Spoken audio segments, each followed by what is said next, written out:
Bismillahirrahmanirrahim. Assalamualaikum warahmatullahi wabarakatuh. Innal hamdalillah nahmaduhu wa nasta'inuhu wa nastaghfiruh wa natubu ilaihi wa na'udzu billahi min shururi anfusina wa min sayyiati a'malina. Man yahdihillahu fala mudilla lahu wa man yudlil fala hadiya lahu. Wa asyhadu an la ilaha illallah wahdahu la syarika lahu wa asyhadu anna Muhammadan abduhu wa rasuluh. Ya ayyuhalladzina amanu taqullaha haqqa tuqatih wa la tamutunna illa wa antum muslimun. Amma ba'd. Fa inna asdaqal hadisi kitabullah wa khairal huda Muhammadin sallallahu alaihi wa ala alihi wasallam wa syarrul umuri muhdatsatuha fa inna kulla muhdatsatin bid'ah wa kulla bid'atin dhalalah wa kulla dhalalatin finnar. Ma'asyiral muslimin jamaah salat maghrib rahimahullah taala. Alhamdulillah kita kembali bisa bertemu untuk kembali melanjutkan pembahasan kita pada kitab Tauhid, masuk pada bab baru. Qala al-muallifu As-Syaikh Muhammad Ibn Abdul Wahhab rahimahullah ta'ala, bab qauli ma sya'allahu wa syi'ta. Pada bab ucapan masya Allah wa syi'ta, apa yang Allah kehendaki dan kehendakmu, atau boleh kita terjemahkan atas apa yang Allah kehendaki dan atas kehendakmu. Beliau bawakan an Qutailah anna yahudiyan atan nabiyya sallallahu alaihi wasallam faqala. Dari Qutailah, ya, seorang wanita dari kalangan Ansor. Beliau berkata bahwa bahwa orang Yahudi, ya, seorang Yahudi mendatangi Nabi sallallahu alaihi wasallam. Faqala, kemudian orang Yahudi itu mengatakan, innakum tusyrikuna, ya, kalian wahai orang-orang muslim melakukan kesyirikan. Nah, taquluna, kalian mengatakan masya Allah wa syi'ta, atas kehendak Allah dan atas kehendakmu. Nah, ini dianggap oleh orang Yahudi syirik. Wa taquluna, dan kalian juga mengatakan wal Ka'bati, demi Ka'bah. Wabu Qasam mengejar, demi Ka'bah. Ini juga syirik. Fa'amarahumun Nabi sallallahu alaihi wasallam, maka Nabi pun memerintahkan kepada mereka kaum muslimin, idza aradu an yahlifu, apabila mereka kaum muslimin menginginkan untuk bersumpah, an yaqulu, hendaknya mengatakan wa rabbil Ka'bati, demi Rabbnya Ka'bah, demi pemilik Ka'bah. Nah, ini bersumpah dengan nama Allah, Rabbil Ka'bah. Jangan sumpahnya atas nama Ka'bah. Nah, tapi Rabbnya Ka'bah. Wa an yaqulu, dan hendaknya mereka mengatakan masya Allahu summa syi'ta, apa yang Allah kehendaki atas kehendak Allah dan kemudian atas kehendak engkau, ya, yakni Muhammad. Rawahu Nasa'i, diriwayatkan oleh Imam An-Nasa'i, wa sahhahahu, dan beliau mensahihkannya. Walahu aidan, dan juga riwayat Imam An-Nasa'i, beliau juga meriwayatkan an Ibni Abbasin radhiyallahu anhuma, dari Ibnu Abbas, semoga Allah merahmati keduanya, yaitu Abbas dan putranya. Anna rajulan qala, bahwasanya ada seorang laki-laki mengatakan kepada Nabi sallallahu alaihi wasallam, masya Allah wa syi'ta, atas kehendak Allah dan atas kehendakmu. Faqala, maka Nabi pun mengatakan, aja'altani lillahi niddan, apakah engkau menjadikan aku tandingan bagi Allah? Bal masya Allahu wahdah, tapi katakan atas kehendak Allah satu-satunya.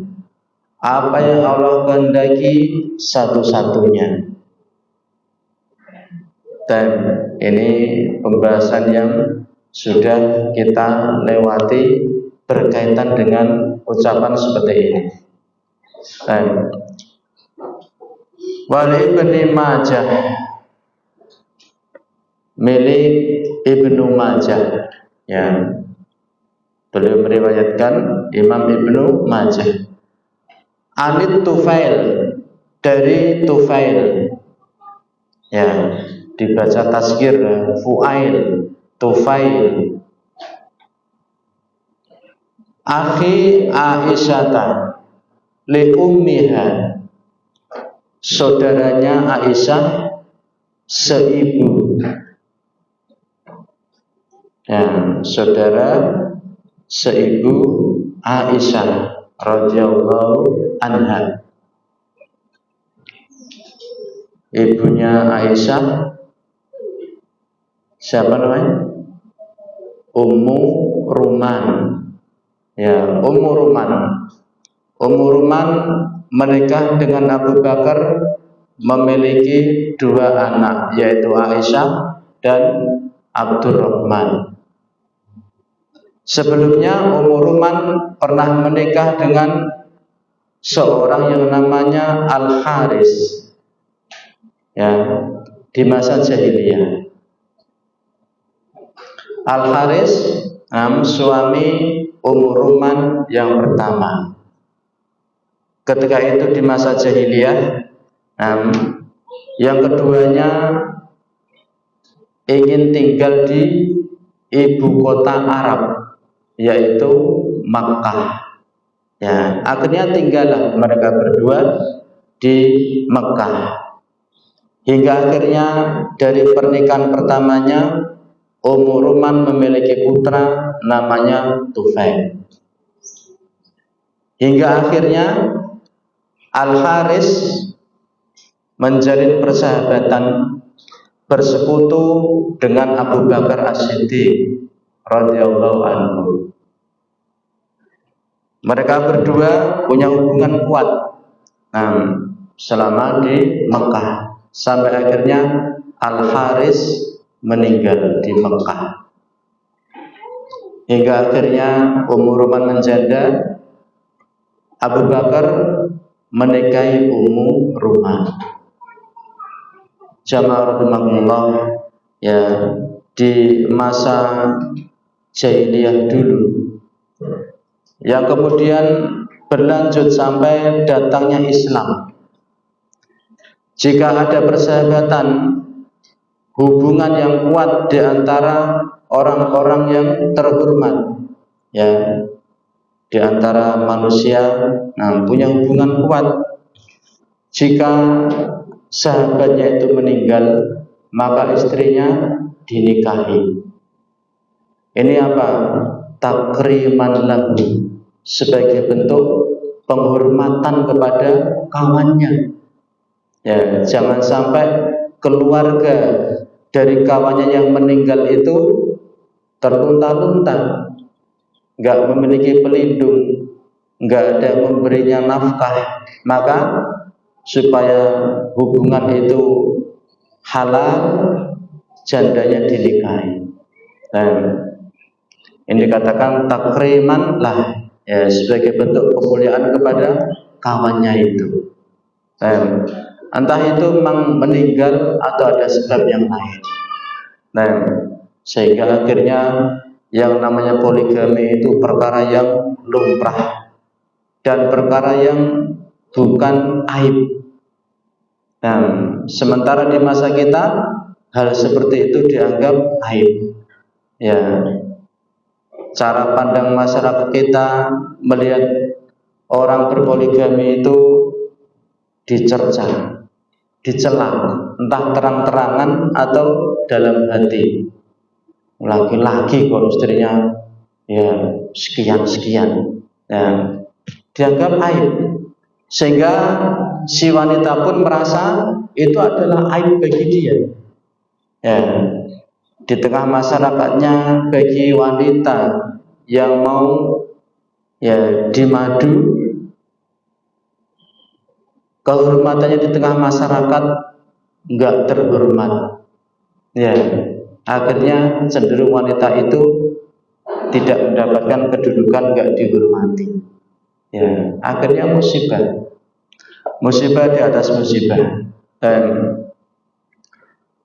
Dari kisah ini, kemudian Tufail pun akhirnya masuk Islam, mengikuti. Ya, beliau Rasul SAW juga mengikuti keluarganya. Qala, kata Tufail, ra'aitu ka'anni ataitu ala nafarin minal yahud. Aku melihat seolah-olah aku itu mendatangi nafarin, sekelompok orang. Ya, nafar itu 3 sampai 9 ya. Sekelompok orang minal yahud, dari orang-orang Yahudi.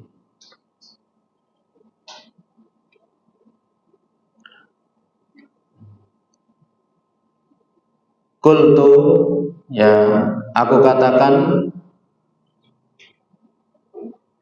innakum la'antum al-qaumu, ya, sesungguhnya kalian, betul-betul kalian itu suatu kaum.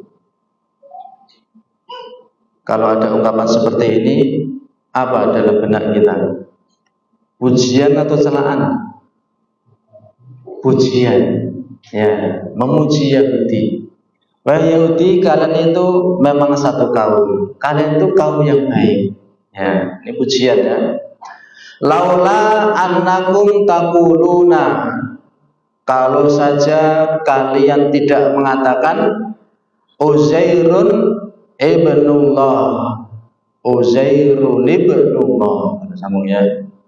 Kalau kalian tidak mengatakan Uzair anak laki-laki Allah, dan kalau enggak mengucapkan ini, Yahudi itu baik. Ya. Kalau orang Yahudi pun mengatakan wa antum la antum al qaumu laula annakum taquluna masyaallahu wa syaa Muhammadun. Kalian orang muslim, kalian itu betul-betul satu kaum. Ya, kalian itu baik. Lau annakum taqulun, kalau kalian tidak mengatakan masya Allah atas kehendak Allah, wasa'a Muhammad dan atas kehendak Muhammad, dan gara-gara kalian mengucapkan itu, ya enggak layak dipuji. Nah, summa marartu binafarin minan nasara, kemudian aku melewati sekelompok orang dari kalangan Nasrani. Fakultu, aku katakan, innakum la antumul qaumu laula annakum taquluna al-masih ibnullah. Kalian wahai Nasrani adalah umat yang baik, kaum yang baik, kalau kalian tidak mengatakan Al-Masihu ibnullah. Nah, Al-Masih putra Allah itu ya. Nah, ucapan Al-Masih di tengah masyarakat kita sudah jarang, diganti Yesus gitu ya. Yesus putra Allah. Qalu, orang Nasrani mengatakan, wa innakum la antumul qaumu laula annakum taqulun. Kalian, ya sungguhnya kalian wahai muslim adalah kaum yang baik kalau kalian tidak mengatakan masya Allah wa sa'a Muhammad, sama seperti ucapan Yahudi tadi. Jadi gara-gara ucapan ya masya Allah wa sa'a Muhammad, ya layak untuk dicela orang itu. Karena apa? Ya syirkun, melakukan kesyirikan.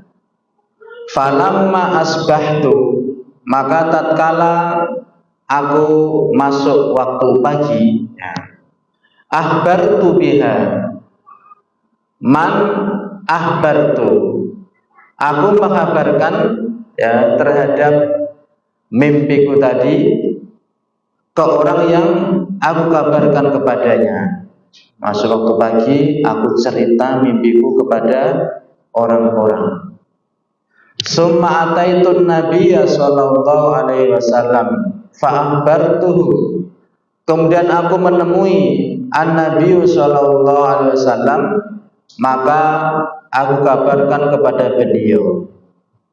Faqala, maka beliau pun bersabda, hal akhbarta biha ahadan, apakah engkau telah menceritakan mimpi tersebut kepada seseorang? Qultu na'am, kata Tufail, iya. Qala fahamidallaha, maka An-Nabi sallallahu alaihi wasallam pun beliau memuji Allah. Wa asna alaihi, dan menyanjung Allah. Sumaqala, kemudian beliau mengatakan amma ba'du, adapun setelahnya. Artinya setelah kedatangan Tufail dengan menceritakan mimpinya, Nabi berkhutbah di hadapan manusia. Berarti apa? Ada yang penting ini, ya. Sumaqala amma ba'du, fa inna Tufailan ra'a ru'ya ahbar biha man ahbar minkum.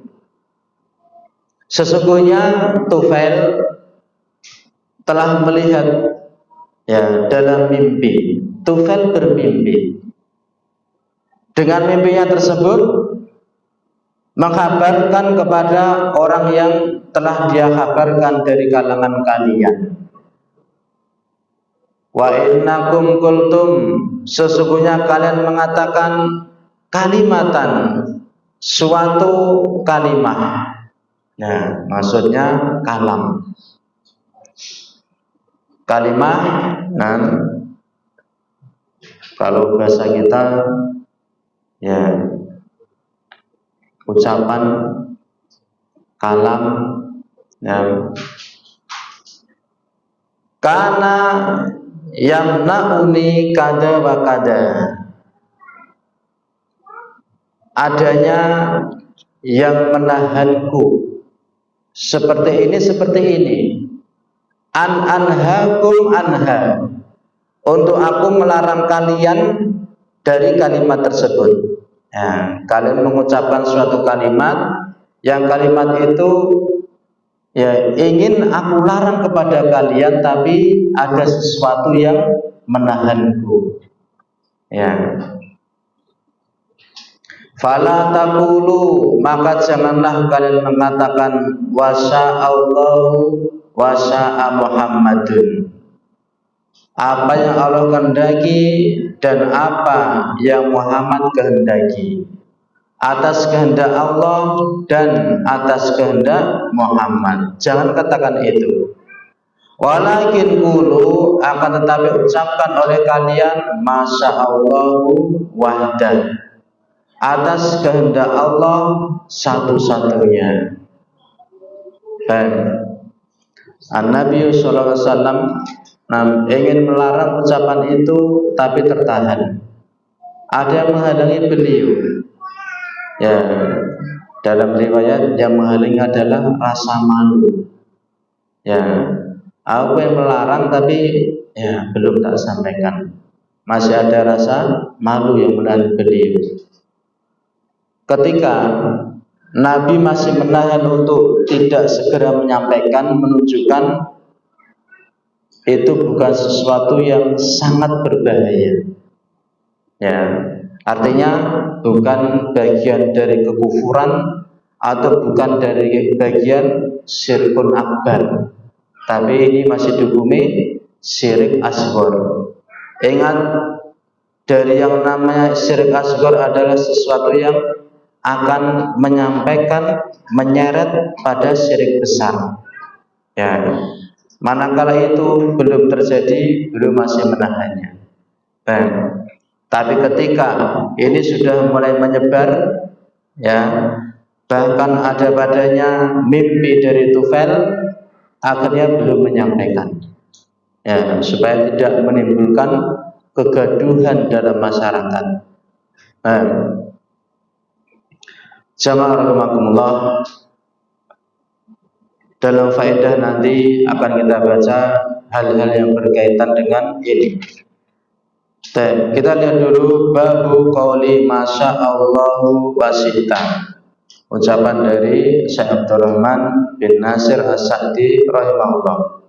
Hadhihi tarjamatu, pembahasan ini dakhilatun fit tarjamati as-sabiqah, masuk dalam pembahasan yang telah lalu, yaitu pada firman Allah Ta'ala, fala taj'alu lillahi andada, jangan kalian menjadikan untuk Allah tandingan-tandingan, jangan kalian melakukan syirik, ya, dalam bentuk membuat tandingan bagi Allah Ta'ala.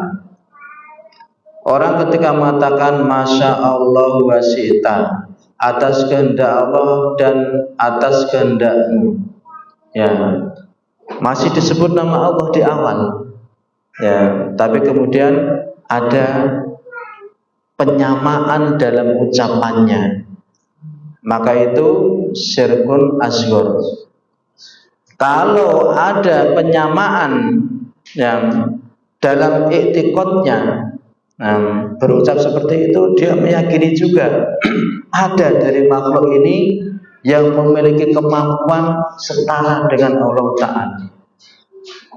Yang ini menyebar keyakinan tersebut di tengah kuburiyun, para pemuja kubur. Ya, kalau sudah taklid kepada seorang tokoh dan tokohnya itu memiliki pengaruh demikian besar, ketika tokoh itu mati, orang masih mengagungkan tokoh itu dalam bentuk apa? Datangi kuburannya, ziarah kubur, membuat acara di kuburan itu dalam rangka apa? Memuji, memuja, ya, mengingat kehebatan tokoh tersebut. Ya, haul ya istilahnya ya. Nah, tahunan ya. Pokoknya dibuat acara di situ sampai pengagungannya dibuat wudhu.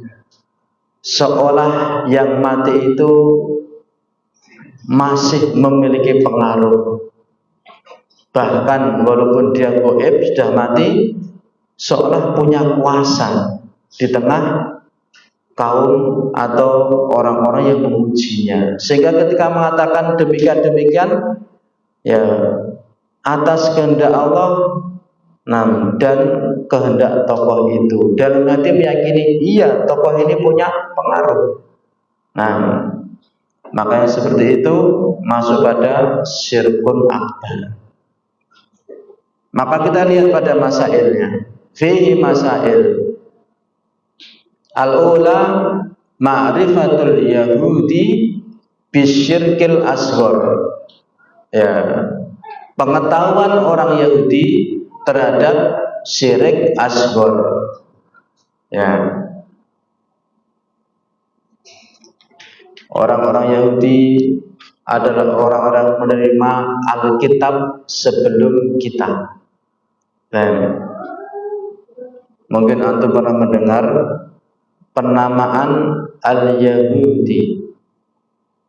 Ya, Yahud. Kata Syekh Utsaimin itu nama yang diambilkan dari ayat inna hudna ilai. Sesungguhnya kami hudna. Hudna itu roja'na, kami kembali kepada engkau. Ya, kalau diambilkan dari nama ini berarti dinamai Yahudi karena perbuatannya. Ya. Atau Yahudi diambilkan dari nama Yahuda ibni Yakub. Yahuda putra Yakub. Ya. Itu pakai dal Yahuda. Ya. Kalau disandarkan ke nama ini berarti penyandaran kepada nasab, nama. Golongan Yahudi, Yahuda putra Yakub. Mana yang rajih? Keduanya bisa digunakan. Itu penamaan Yahudi. Sehingga mereka menerima Alkitab, yaitu At-Taurat. Kemudian apa yang diajarkan di situ masih sebagiannya mereka pelajari, mereka ajarkan sampai di masa Nabi kita Muhammad SAW. Ya. Sehingga masih mengenal istilah syirkun asghar. Asaniyah yang kedua, fahmul insani idza kana lahu hawan. Pemahaman seseorang ketika ada padanya hawa nafsu. Ya. Yakni orang ketika enggak senang dengan orang lain, ya. Kemudian orang lain itu pengen tak bantah, pengen tak ejek, pengen tak jatuhkan. Jadi tiba-tiba ngerti sesuatu. Ya, saya paham ini. Tak antem aja ke orang yang tidak saya sukai itu. Pahamnya seorang ketika ada padanya hawa nafsu. Ya, kesempatan nih, ya, orang yang dia hasad padanya dihantam dengan, dibantah dengan ilmu. Dan memang ilmunya benar. Ya, tapi dia menggunakannya untuk niat yang keliru. Dan ma'asyiral muslimin, al-haq, kebenaran itu ahakku an yuttaba, lebih berhak untuk diikuti. Ya, jika memang itu ilmu yang benar, walaupun itu mengenai ke diri kita, kita menerima, kita mengikutinya. Karena al-haq itu didahulukan dari apapun. Ya. Dan itulah memang pengikut al-haq yang sesungguhnya, tidak berlindung di balik apapun. Ketika al-haq itu muncul dari siapapun, dia menerimanya. Asal satu yang ketiga, qauluhu sallallahu alaihi wasallam, sabda beliau sallallahu alaihi wasallam, aja'altani lillahi niddan, apakah engkau menjadikanku bagi Allah sebagai tandingan?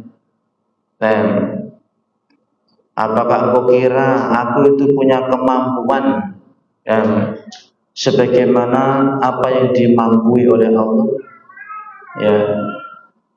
Fa kaifa biman qala, maka bagaimana dengan orang yang mengatakan ya akramal khalqi, ya wahai makhluk paling mulia. Maksudnya Nabi, ya. Ini memuji Nabi. Nah, orang-orang yang suka sholawat Nabi.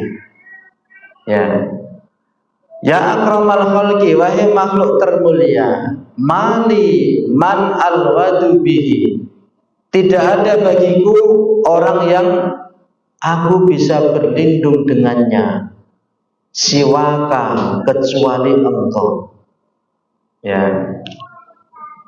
Memuji Nabi sebagai makhluk yang mulia, ya betul, tapi ternyata penggunaannya untuk sesuatu yang keliru. Apa itu? Nabi sebagai pusat dia untuk berlindung, selain Nabi enggak ada. Seolah An-Nabi sallallahu alaihi wasallam sudah meninggal, masih memiliki pengaruh, kekuatan sebagaimana apa yang Allah Ta'ala mampui. Nah, jangankan di masa setelah wafatnya Nabi, Nabi masih hidup saja beliau tidak mampu pada perkara yang hanya Allah Ta'ala saja yang maha mampu. Apa itu? Memberikan perlindungan.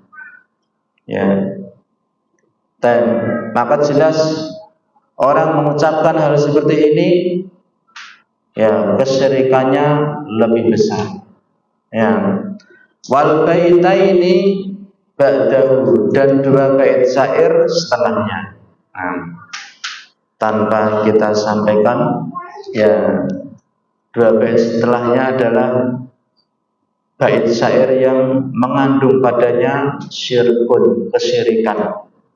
Bal syirkun akbar, bahkan syirik besar.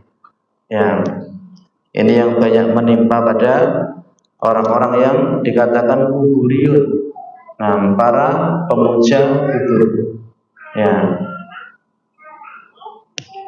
Apapun yang mereka anggap bagian dari ibadah, bahkan ibadah yang paling agung, dilakukan di kuburan.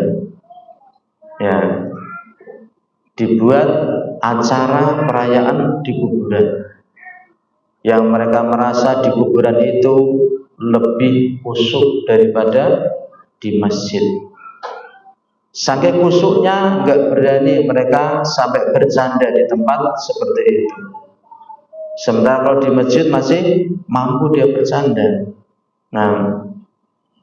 Inilah yang merasuk pada para pemuja kubur. Mau enggak mereka dikatakan pemuja kubur? Tersinggung ya. Padahal memang betul-betul pemuja. Sehingga para ulama memberikan istilah itu karena apa? Berdasarkan keyakinan mereka. Sampai segitunya kalian itu ke kuburan. Rutin, setiap pekan ke kuburan, atau mungkin sepekan 2 kali, Senin sama Kamis mengkhususkan hari. Padahal ke masjid aja sepekan sekali pas Jumatan, tapi kuburan lebih rajin. Itu pun Jumatan datang setelah muadzin selesai adzan. Datang, padahal di kuburan gasik datangnya. Bahkan nggak setelah sholat asar, nggak sholat asar sekalian ke kuburan. Ya, lama berdoa di situ. Ya, baca buku segini itu loh, ya dibaca semua. Nah, 1 jam ada itu ada. Ma'asal muslimin, betapa jauhnya umat dari tauhid. Nah, ini tugas kita untuk menyadarkan saudara-saudara kita. Nah, dengan apa yang kita mampu, dengan hikmah dan atas dasar kecintaan karena Allah. Tapi berat memang ya, kalau sudah menyinggung ranah akidah, keyakinan, pelan betul ya. Apalagi orang-orang dekat kita. Nah, agar dia nggak tersinggung atau nggak marah atau nggak lari dari kita, gimana ini? Ya, perlu banyak cara dan jangan menyerah. Ya, apalagi itu kadang orang-orang dekat kita masih seperti itu ritualnya. Nah, Ar-Rabi'ah keempat, anna hadza laisa minasyirkil akbar, bahwasanya ini bukan termasuk syirik besar. Ya, jika memang hanya pada lafaznya saja. Liqaulihi yamna'ni kada wa kada, karena ucapan beliau menahanku hal ini. Nah, ketika beliau masih menahan, enggak menyampaikan, berarti itu bukan syirik besar. Al-khamisah anar ru'ya as-salihata min aqsamil wahyi, bahwasanya mimpi yang baik ya termasuk bagian wahyu. Ya, bahaya nih ya kalau dipahami ya dengan pemahaman keliru bahwa mimpi yang baik ya termasuk bagian wahyu. Nah, dengar ceramahnya para sahabat Habib ya, dengan jubah pakai sorban, cerita begini-begini, mimpi saya itu ketemu Nabi langsung menyampaikan hadis. Hadisnya demikian ya, enak sekali. Loh, mimpi itu bagian dari wahyu. Lah itu ya, kalian nggak percaya, kufur kalian itu wahyu ya. Dan jangan dipahami dengan keliru. Nah, bahwasanya mimpi yang baik itu jika termasuk bagian dari wahyu, ulama memberikan catatan jika mimpi itu tidak bertentangan dengan syariat yang sudah ada. Ya, hadis sudah tersampaikan, apa yang datang dari Nabi sudah tertulis semua. Lah ini orang mimpi membawa hadis, katanya ketemu langsung dengan Nabi, hadisnya demikian apa? Nggak ada kaitannya atau bertentangan dengan wahyu ternyata. Ya, barangkali mimpinya apa? Keutamaan minum kopi, menyebar itu ya. Nah, keutamaan rokok, ya, atau mabuk tidak apa-apa asal sudah dzikir seperti ini ribuan kali. Ya, demi apa? Kuat berzikir. Ya, mabuk dikit-dikit gitu ya. Ya, kan kita. Nah, ini diberi catatan. Jika memang mimpi itu tidak bertentangan dengan syariat. Asadisah keenam, annaha qad takunu sababan lisyar'i ba'dil ahkam, bahwasanya mimpi yang baik tersebut terkadang adalah sebab untuk syariat sebagian hukum. Ya, mimpi terkadang menjadi sebab untuk syariat sebagian hukum. Nabi Ibrahim alaihissalam mimpi menyembelih putranya. Jadi sebab disyariatkannya menyembelih hewan kurban. Sorry ya. Nanti jangan-jangan ya orang-orang itu, lah saya dapat mimpi gini berarti dengan itu saya boleh menikah sekian gitu ya. Ya, aku dapat mimpi, dan mimpi itu bagus ya. Bagian dari sunnah apa itu? Memperbanyak keturunan. Karena itu saya harus menikah lebih dari 4 perempuan. Nah, kata orang Sinting ini ya. Karena apa ya, ini mimpi jadi sebab syariat. Ini pun perlu diberi catatan bahwasanya itu terjadi ketika apa? Masa pensyariatan. Ini Nabi menerima mimpinya Tufail masih masa syariat. Beda ketika kondisinya syariat sudah sempurna. Nabi telah wafat, menyampaikan semuanya. Kebaikan semuanya telah ditunjukkan, keburukan semua telah diperingatkan. Nabi wafat, sudah sempurna syariat ini. Ada orang dengan alasan mimpi buat syariat baru, ini nggak diterima. Maka masyarakat muslimin, dan hal-hal seperti ini harus kita pahami dengan benar. Jangan sampai kaidah seperti ini salah pemikirannya, salah pemahamannya, justru dipakai topeng oleh orang-orang yang suka ya menyimpangkan agama ini hanya dengan alasan keturunan Nabi. Semoga Allah Ta'ala berikan taufik serta jalan yang lurus kepada kita semua dan kita istiqomah di atasnya. Subhanakallahumma bihamdika asyhadu an la ilaha illa anta astaghfiruka wa atubu ilaik. Wassalamualaikum warahmatullahi wabarakatuh.